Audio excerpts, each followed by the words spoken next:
তোমার নাম কি? লক্ষ্মী পাল। জোরে বলো। লক্ষ্মী পাল। কতদূর পড়াশোনা করেছো? BA pass. রান্না বান্না পারো কিছু? পারি মোটামুটি। মোটামুটি মানে ভাত মাছ তরকারি রান্না করতে পারো তো? হ্যাঁ পারি।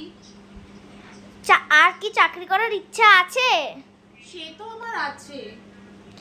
দেখো বাপু, আমার ছেলে বাইরে চাকরি করে, তাই বাড়ির সব কাজই তোমাকে করতে হবে। চাকরি করলে চলবে না তো বাপু। ঠিক আছে, আপনারা যেটা চাইবেন তেমনই হবে। আমি চাকরি করব না, আমার কোনো অসুবিধা নেই। আচ্ছা একটু দাঁড়িয়ে দেখাও তো। ঠিক আছে।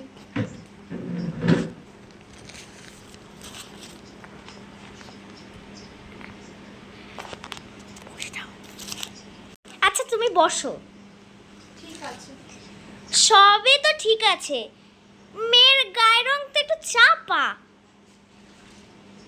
সে তো বুঝতে পারছি, কিন্তু কি করব বলুন, গায়ের রংটা তো পাল্টাতে পারবো না। গায়ের রংটা তো যেটা আছে সেটাই আছে আমার।